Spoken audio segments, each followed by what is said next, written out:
19장 황무지에 찾아온 봄. 콜린이 성과를 부린 다음날 아침에 당연히 크레이븐 박사가 불려왔다. 하인들은 이런 일이 벌어지면 언제나 곧장 크레이븐 박사를 부르러 갔고, 크레이븐 박사가 도착해보면 늘 하얗게 질려 발발 떨고 있는 남자아이가 여전히 셀쭉하고 신경질적이어서 아무렇지도 않은 말에도 당장 울음을 터뜨릴 기세로 침대에 누워있곤 했다. 사실 크레이븐 박사는 이렇게 어려운 왕진이 끔찍하고 딱 질색이었다. 이번에 크레이븐 박사는 오후가 되어서야 미셀 스와이트 장원에 도착했다. 박사는 도착하자마자 짜증 섞인 말투로 매들록 부인에게 물었다. 좀 어떻소? 그렇게 발작을 하다가는 언젠가는 혈관이 터지고 말 거요. 히스테리에다 하도 제멋대로 굴어서 아이가 반쯤은 정신이 나갔거든. 매들록 부인이 대답했다. 박사님, 도련님을 보시면 아마 눈을 믿지 못하실 겁니다. 도련님만큼이나 못된, 그 못생기고 뚱한 얼굴을 한 아이가 도련님을 확실히 홀렸습니다. 어떻게 그렇게 했는지는 알 수가 없습니다. 누가 봐도 보잘것없고 박사님께서는 그 아이 얘기도 들어보신 적이 거의 없으시겠지만 그 아이가 우리들 가운데 누구도 감히 하지 못하는 일을 했습니다. 어젯밤에 그 아이는 새끼 고양이처럼 냉큼 도련님한테 다가가서는 발을 쾅쾅 굴러대며 소리 좀 그만 지르라고 명령하더군요. 어쨌든 그 말에 도련님은 너무 놀라서 실제로 고함 지르기를 멈추었습니다. 그리고 오늘 오후에는 가서 보시지요. 도무지 믿어지지가 않습니다. 환자의 방에 들어갔을 때 눈앞에 펼쳐진 광경을 보고 박사는 정말로 화들짝 놀랐다. 매들록 부인이 문을 열자 웃음소리와 제잘거리는 소리가 들려왔다. 콜린은 긴 잠옷을 입고 소파에 앉아 있었다. 콜린은 허리를 고추 세우고 앉아서 원예책에 있는 그림을 들여다보며 못생긴 아이와 이야기를 나누고 있었다. 사실 그 순간에 그 아이는 신이 나서 얼굴이 환하게 빛나고 있었으므로 결코 못생겼다고는 할 수 없었다. 마침 콜린이 얘기하는 참이었다. 저거 파란 꽃이 줄기에 잔뜩 달린 기다란 것 말야. 저게 굉장히 많이 피게 될 거야. 델피니움이라고 불러. 메리 아가씨가 외쳤다. 디코는 이게 참 제비곶깔이 커다랗게 많이 자란 거래. 거기에는 벌써 아주 많이 있어. 바로 그때 두 아이는 크레이븐 박사가 들어오는 것을 보고 입을 다물었다. 메리는 아주 얌전해졌고 콜린은 성가시다는 표정을 지었다. 크레이븐 박사는 조금 신경질적으로 말했다. 크레이븐 박사는 꽤나 신경질적인 사람이었다. 어젯밤에 아팠다니 안 됐구나 얘야. 콜린을 라자처럼 대꾸했다. 지금은 많이 나아졌어요. 훨씬 더. 한 이틀쯤 있다가 날씨만 좋으면 휠체어를 타고 밖에 나갈까 해요. 신선한 공기를 마시고 싶어서. 크레이븐 박사는 콜린 곁에 앉아서 맥을 짚더니 의아해하는 눈초리로 콜린을 쳐다보았다. 날씨가 아주 좋아야 한다. 지치지 않도록 주의해야 하고. 어린 라자는 대답했다. 신선한 공기를 마신다고 지치진 않아요. 바로 이 어린 신사가 불같이 화를 내고 비명을 질러대면서 신선한 공기를 마시면 감기에 걸려 죽게 될 거라고 우겨댄 적이 한두 번이 아니었으므로 이런 말을 듣고 의사가 깜짝 놀라는 것도 무리는 아니었다. 크레이븐 박사가 말했다. 내가 신선한 공기를 싫어하는 줄 알았는데. 라자가 말을 받았다. 나 혼자라면 싫지만 내 사촌이 같이 나갈 테니까요. 물론 간호사도 함께 가겠지? 아니, 간호사는 안 데리고 가요. 너무나 위풍당당한 태도여서 메리는 다이아몬드며 에메랄드며 진주를 몸에 칭칭 휘감고 조그만 까만 손에는 큼지막한 루비로 된 옥새 반지를 낀 인도의 어린 왕자가 자기 신하들에게 이리 와서 살람을 하고 나서 명령을 받으라고 손짓으로 지시하는 모습을 자연스레 떠올렸다. 라자가 말했다. 내 사촌은 날 어떻게 돌봐야 하는지 알아요. 사촌하고 같이 있으면 난 언제나 더 좋아져요. 어젯밤에도 사촌 덕분에 나아졌어요. 내가 잘 아는 아주 튼튼한 남자아이가 휠체어를 밀어줄 거예요. 크레이븐 박사는 좀 당황했다. 이 성가시고 신경질적인 아이가 건강해진다면 크레이븐 박사 자신은 미셀 스와이트를 상속받을 기회를 영영 잃게 된다. 그렇지만 박사는 심약하기는 해도 사악한 사람은 아니었으며 콜린을 정말로 위험한 지경에 맞닥뜨리게 하고 싶은 마음은 전혀 없었다. 의사가 말했다. 아주 튼튼한 아이여야 한다. 의젓한 아이여야 하고 걔에 대해서 내가 좀 알아봐야겠다. 누구지? 이름이 뭐냐?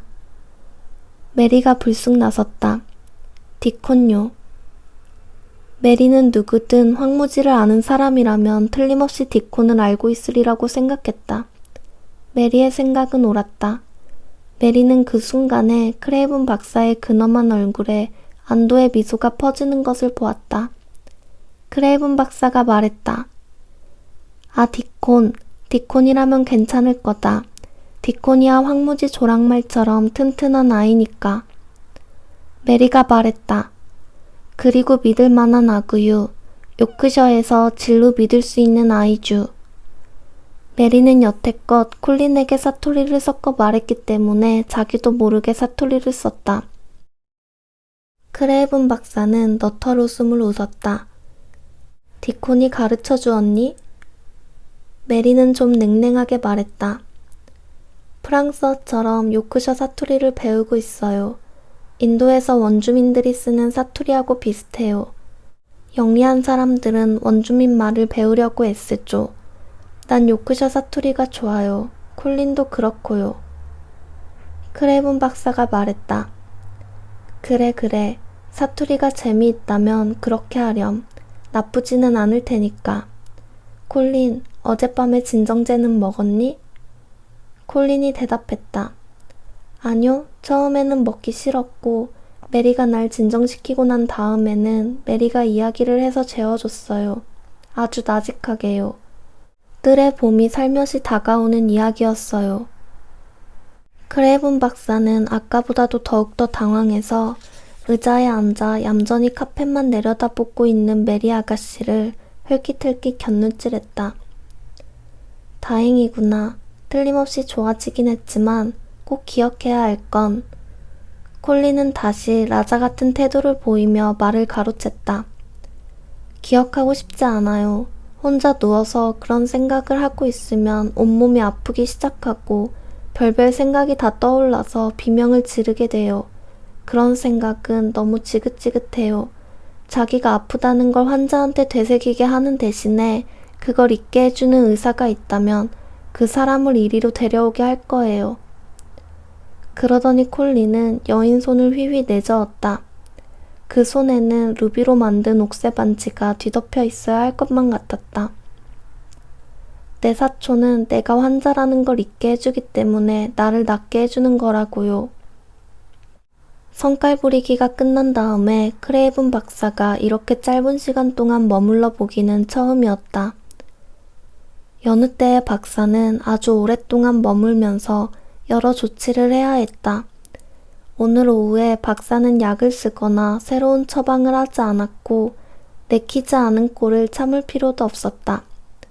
박사가 생각에 잠긴 표정으로 계단을 내려가 서재에서 매들록 부인과 이야기를 할 때에 매들록 부인은 박사가 무척이나 당황하고 있다고 느꼈다. 매들록 부인은 용기를 내어 물었다. 믿어지십니까, 박사님? 의사가 말했다. 분명히 새로운 상태요. 예전보다 낫다는 걸 부인할 수는 없겠소. 매들록 부인이 말했다. 수잔 소어비가 맞나 보군요. 정말 그런 생각이 듭니다. 어제 스와이트에 가는 길에 수잔네 오두막에 들려서 잠깐 얘기를 했습니다. 수잔이 저한테 이런 말을 하더군요. 이봐, 사라앤.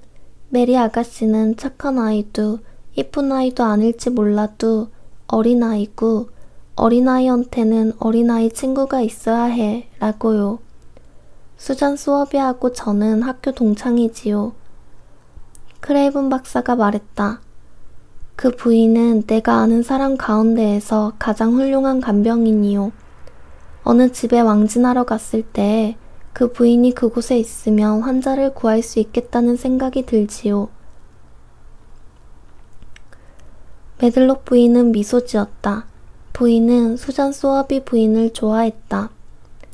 그 친구는 주관이 뚜렷합니다. 수잔은 그런 사람이지요. 아침 내내 수잔이 어제 한 이야기를 생각했습니다. 수잔은 이렇게 말했지요. 한 번은 애들이 쌈박질을 한 다음에 잔소리를 좀 했어. 아이들을 모두 모아놓고 엄마가 학교 다닐 적에 지리 선생님이 세계는 오렌지 모양으로 생겼다고 하셔서 엄마는 10살이 되기도 전에 오렌지를 통째로 가질 사람은 아무도 없다는 걸 알아버렸지. 누구든 쫓겨난 조각 하나밖에는 못 가지고 골고루 돌아갈 모가치가 없을 때도 있는 뱀이여. 그러니까 니네들 모두 말여. 오렌지를 통째로 가져갔다고 덤벼들지는 말거라. 안 그러면 언젠가는 니들 생각이 틀렸다는 걸 알게 될 테고 게다가 큰 코 다친 뒤에나 그걸 깨닫게 되니까 말여 혔지. 어린애들이 제 또래한테서 배우는 건 오렌지를 통째로 움켜쥐고 껍데기를 죄다 벗겨봐야 말짱 헛일이라는겨. 그랬다가는 씨도 못 얻게 되기 십상이고 어쩌다가 씨를 얻는다고 해도 써서 어떻게 먹겠어 라고요. 크레이븐 박사는 코트를 걸치면서 말했다. 정말 현명한 부인이로군. 메들록 부인은 무척 흐뭇한 기분으로 말을 맺었다. 그렇죠. 말을 할 때에도 자기 나름의 방식이 있습니다. 제가 수잔한테 이렇게 말한 적도 있었습니다. 수잔, 만약에 자네가 딴 사람이라서 그렇게꺼정 심한 사투리를 쓰지 않는다면 말여. 난 여러 번 자네한테 참 영리한 사람이라고 했을겨. 라고요. 그날 밤 콜린은 한 번도 깨지 않고 푹 잤다. 콜린은 아침에 눈을 떴을 때에도 침대에 누워서 자기도 모르게 씩 웃었다. 희한하게 느껴질 만큼 편안한 기분이 들었다. 사실 잠에서 깨어나는 것이 기분 좋았고 그래서 콜린은 몸을 뒤척이고 사지를 늘어지게 쭉 뻗었다. 지금까지 몸을 붙잡고 있던 팽팽한 줄이 저절로 느슨해져서 자기를 풀어준 것 같았다. 콜린의 신경이 저절로 느긋하게 풀린 것을 알면 크레이븐 박사는 뭐라고 했을까? 콜린은 여느 때처럼 누워서 벽을 노려보며 차라리 깨지 말았으면 하고 바라지 않았다. 이제 콜린의 머릿속에는 어제 메리와 함께 세운 계획과 뜰의 생김새며 디콘이 데려올 들짐승 생각으로 꽉 차 있었다. 생각할 거리가 있다는 것은 정말 좋았다. 콜린이 깬 지 10분도 채 되지 않았을 때에 후닥닥 복도를 달려오는 발자국 소리가 들리더니 메리가 문 앞에 다다랐다. 메리는 아침 향기가 가득한 신선한 공기를 휘몰고 방으로 들어오더니 침대 곁으로 달려왔다. 콜린이 외쳤다. 너 밖에 나갔다 왔구나. 벌써 밖에 나갔다 왔어. 나뭇잎 향기가 정말 근사해. 곧줄 뛰어다녀서 메리의 머리칼은 느슨하게 풀어져 헝클어져 있었다. 콜린이 알아채지는 못했지만 메리는 봄바람에 온통 환하게 빛났고 뺨은 빨갛게 달아올랐다. 메리는 재빨리 달려오느라 조금 숨을 헐떡이며 말했다. 너무 예뻐. 그렇게 예쁜 건 본 적이 없을 거야. 드디어 왔어. 저번 날 아침에도 왔다고 생각했는데 그건 그냥 오고 있는 중일 뿐이었어. 이제 다 온 거야. 드디어 왔다니까. 본 말이야. 디콘이 그렇게 말했어. 콜린이 외쳤다. 봄이 왔어? 콜린은 봄에 대해서는 아무것도 몰랐지만 가슴이 콩콩 뛰었다. 콜린은 침대에서 벌떡 일어나 앉았다. 콜린은 반쯤은 즐거운 흥분에 사로잡혀서 반쯤은 공상에 사로잡혀서 웃음을 터뜨리며 말했다. 창문을 열어. 어쩌면 황금 트럼펫 소리를 들을 수 있을지도 몰라. 콜린은 웃고 있었지만 메리는 한달음에 창가로 가서 창문을 활짝 열어젖혔다. 싱그러움과 향긋한 냄새와 새들의 노랫소리가 안으로 밀려들어왔다. 메리가 말했다. 이게 신선한 공기야. 똑바로 누워서 숨을 쭉 들이쉬어봐. 디콘이 황무지에 누워서 그렇게 하거든. 그러면 디콘은 자기 핏줄 속에서 신선한 공기를 느낄 수 있고 몸이 튼튼해져서 영원히 살 수 있을 것 같은 기분이 든대. 숨을 쉬어. 어서 들이마셔.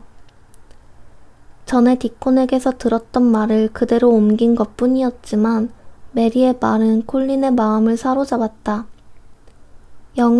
영원히라고 신선한 공기를 마시면 그런 기분이 든대? 콜린은 메리가 말한 대로 몇 번이고 계속해서 숨을 길게 들이쉬었다.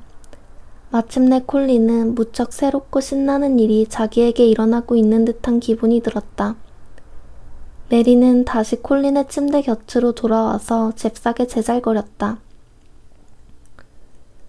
온갖 것들이 땅 위로 마구 밀고 올라오고 있어. 꽃들이 꽃잎을 펴고 어디에도 봉오리가 맺혀있고 초록색 베일이 잿빛을 거의 다 덮어버렸어. 새들은 너무 늦어버렸을까봐 걱정하면서 허둥지둥 둥지를 틀고 있어. 몇몇 녀석들은 비밀의 뜰에서 자리를 잡으려고 서로 다투기까지 한다니까. 장미는 정말로 한 마을을 이루었을 정도야. 샛길과 숲속에는 앵초가 피어있고 우리가 심은 꽃씨도 싹이 텄고 디콘이 여우랑 까마귀랑 다람쥐들이랑 갓 태어난 새끼 양을 데리고 왔어. 메리는 한숨 돌리려고 말을 멈추었다. 디콘은 사흘 전에 황무지에 있는 가시금작화 덤불 사이에서 죽은 어미 곁에 누워있는 갓 태어난 새끼 양을 보았다. 어미 잃은 새끼 양을 발견한 건 처음이 아니었으므로 디콘은 어떻게 해야 하는지 잘 알고 있었다. 디콘은 새끼 양을 자기 우돛에 싸서 오두막으로 데려가서는 난로가에 누이고 따뜻한 우유를 먹였다.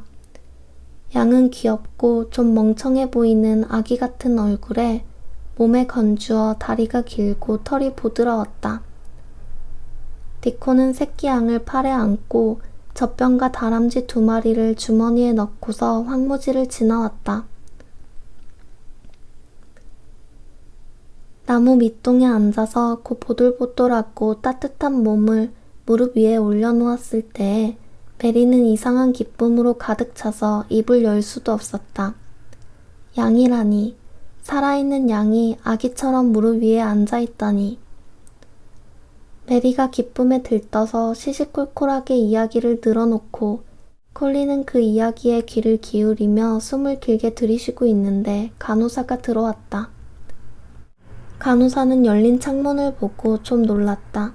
얼마 전만 해도 간호사는 자기 환자가 창문을 열면 감기에 걸린다고 단단히 믿고 있는 바람에 숨이 턱턱 막히는 더운 날에도 꼭꼭 닫힌 방 안에 앉아 있어야만 했다. 간호사가 물었다. 콜린 도련님, 정말로 춥지 않으세요? 콜린의 대답은 이랬다. 아니, 난 지금 신선한 공기를 들이쉬고 있는 참이야. 신선한 공기를 마시면 튼튼해지거든. 소파로 가서 아침을 먹겠어. 내 사촌도 나와 함께 아침을 먹을 거야. 간호사는 웃음을 참으면서 두 아이의 아침 준비를 지시하느라고 방에서 나갔다. 간호사에게는 병실보다는 하인들의 숙소가 훨씬 더 재미있는 곳이었고 하인들은 요즘 모두 위층 소식을 듣고 싶어 했다. 하인들은 인기 없는 어린 운전자에 대해 이러쿵저러쿵 농담을 많이 했다. 요리사는 콜린을 두고 이제야 임자를 만났구먼. 그래야 마땅하지 하고 말했다. 하인들은 모두들 콜린이 성과를 부리는 데에 질릴 대로 질려 있었고 가족과 함께 이 집에서 사는 집사는 환자가 그렇게 숨어서 지내는 것이 차라리 낫다는 의견을 이야기한 적이 한두 번이 아니었다. 콜린은 소파에 앉아 있었다. 두 사람 몫의 식사가 테이블 위에 차려지자 콜린은 그 특유의 라자 같은 태도로 간호사에게 잘라 말했다. 어떤 남자아이와 여우 한 마리, 까마귀 한 마리, 다람쥐 2마리, 그리고 갓 태어난 양이 오늘 아침에 날 만나러 올 거야. 도착하는 대로 위층으로 올려보내. 하인 숙소에서 동물들을 데리고 놀기 시작해서 거기 붙잡아 두면 안 돼. 이리로 데려오도록 해. 간호사는 조금 숨을 헐떡거리다가 재채기를 하는 척해서 어물쩍 넘겼다. 알겠습니다, 도련님. 콜린은 손을 내저으며 덧붙여 말했다. 간호사가 할 수 있는 일을 일러주지. 마사한테 그들을 이리로 데려오라고 해. 그 아이가 마사의 동생이거든. 이름은 디콘이고 동물을 부리는 마법사야. 간호사가 말했다. 동물들이 도련님을 물지 않았으면 좋겠군요, 콜린 도련님. 콜린은 엄하게 말했다. 디콘은 동물을 부리는 마법사라니까. 마법사가 데리고 다니는 동물들은 사람을 물지 않아. 메리가 말했다. 인도에는 뱀을 부리는 마법사가 있어요. 그 사람들은 자기 입속에 뱀 대가리를 집어넣기도 하는걸요. 간호사는 부르르 몸서리를 쳤다. 콜린과 메리는 맑은 공기가 퍼붓는 속에서 아침을 먹었다. 콜린의 아침은 아주 근사했고 메리는 진지한 흥미를 느끼며 콜린을 바라보았다. 메리가 말했다. 내가 그랬던 것처럼 너도 살이 찌기 시작할 거야. 인도에 있을 때에는 아침을 먹고 싶어 한 적이 없었는데 지금은 늘 아침이 먹고 싶거든. 오늘 아침에는 밥이 먹고 싶었어. 아마 신선한 공기 덕분일 거야. 디콘이 언제 올 것 같니? 얼마 지나지 않아 디콘이 왔다. 10분쯤 지났을 때 메리가 손을 들었다. 들어봐. 까마귀 우는 소리가 들리지? 콜린은 귀를 기울였다. 소리가 들렸다. 까악까악 하는 목쉰 소리는 집안에서 나는 소리치고는 이 세상에서 가장 묘한 소리였다. 콜린이 대답했다. 들려. 메리가 말했다. 저건 수트야. 다시 한번 들어봐. 매해하는 소리가 들려? 아주 조그마한 소리인데. 콜린의 얼굴이 빨갛게 달아올랐다. 그래. 메리가 말했다.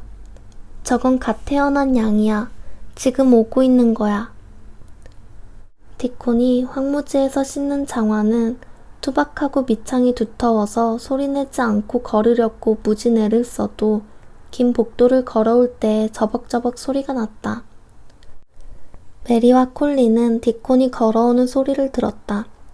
테피스트리가 드리워진 문을 지나 콜린의 방으로 통하는 통로에 깔린 부드러운 카펫 위를 씩씩하게 걸어오는 소리를.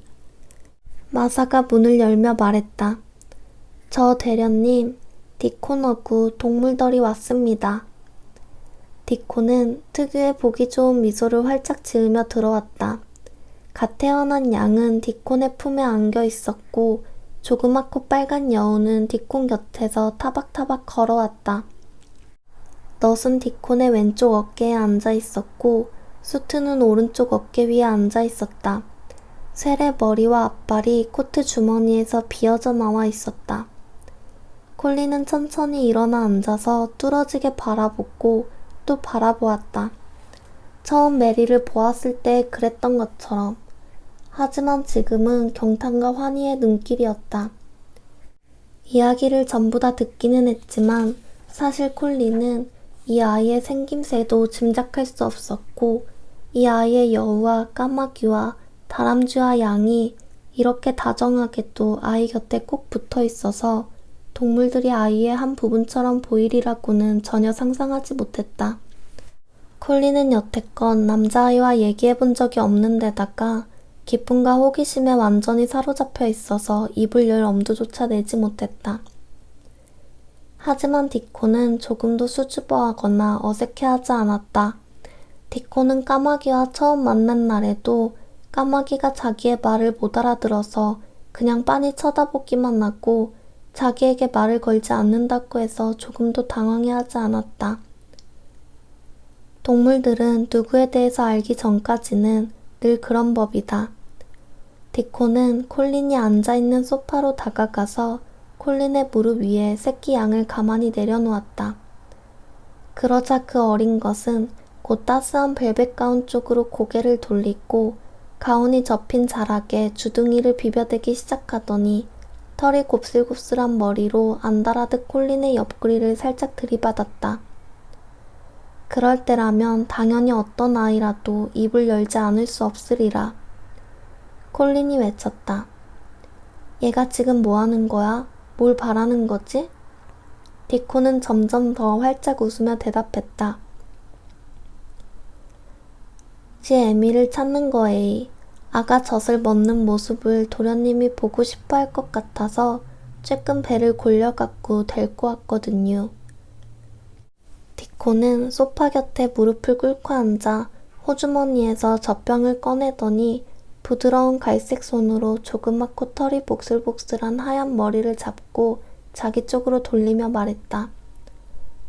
아가야, 이걸 먹고 싶지? 벨벳 윗도리보담도 이걸 더 좋아하게 될겨. 그러더니 디코는 고무 젖꼭지를 비죽대는 양의 주둥이에 밀어넣었고 새끼 양은 걸신 들린 듯이 맹렬하게 빨기 시작했다. 그 다음에는 무슨 말을 할지 궁리할 필요도 없었다. 새끼 양이 잠이 들자 진문이 쏟아지기 시작했고 디코는 일일이 대답했다. 디코는 사흘 전 해가 막 떠오를 무렵에 어떻게 그 양을 발견하게 되었는지 이야기해 주었다. 디코는 황무지에 서서 종달새의 노랫소리에 귀를 기울이면서 종달새가 하늘 높이 올라가 파란 하늘의 한 점으로 보일 때까지 지켜보고 있었다. 노랫소리 말고는 그 녀석을 거짓 놓쳐버렸고 그렇게 눈 깜짝할 사이에 시상 밖으로 날아가 버린 것 같은디 어떻게 소리가 들릴 거 하고 궁금해하고 있는디 그러니께 바로 그때였어이. 멀찌감이 떨어진 가시금작과 덤불 사이에서 뭔 소리가 들리잖아유? 희미하게 매해하는 소리였어이. 난 그 소리가 배고픈 새끼양이 내는 소리라는 걸 알았고 에미를 잃지 않았으면은 새끼양이 배고플 리가 없다는 것도 알았어이. 그래설라모네 새끼양을 찾아내섰쥬. 엄청 힘들게 찾아댕겼어이. 가시금작과 덤불에도 들락날락하고 돌고 또 돌았는디 언제나 길을 잘못 든 것 같지 뭐예이. 하지만 결국에는 황무지 진로 높은 데에 있는 바위 곁에서 뭔가 허연 게 언뜻 보여갖고 기어 올라가 보니께 춥고 배고파서 반쯤 죽어있는 쬐끄만 놈이 있더라니께요. 디콘이 이야기를 하는 사이에 수트는 열린 창문으로 열심히 들락날락하며 보고 온 경치를 까악까악 보고했고 넛과 쉘은 밖에 있는 커다란 나무들로 원정을 나가서 둥치를 오르락내리락하고 나뭇가지들을 탐험했다. 캡틴은 난로 앞갈개가 마음에 들어서 그 위에 앉은 디콘 가까이에 웅크리고 앉아 있었다. 셋은 원해책에 들어있는 그림을 보았다. 디코는 모든 꽃마다 그 지방에서 부르는 이름을 알고 있었고 정확히 어떤 꽃이 비밀의 뜰에서 자라고 있는지도 알고 있었다. 디콘이 그 아래에 아킬레지아라고 적혀있는 꽃을 가리키며 말했다. 여기 요거 이름은 모르겠지만 우리는 참매 발톱꽃이라고 부르구요. 저건 금어초구. 둘 다 산운타리 안에서 야생으로 자라고 있는디 이놈들은 재배한 거라 훨씬 더 크고 경장한디요. 꽃이 피면은 파랑색이랑 흰색 나비가 팔랑대고 댕기는 꽃밭처럼 보일 거예이. 콜린이 외쳤다. 난 그걸 볼 거야. 그걸 볼 거라고. 메리는 진지하게 말했다. 그랴, 꼭 그래야지. 꾸물거릴 시간이 없어이.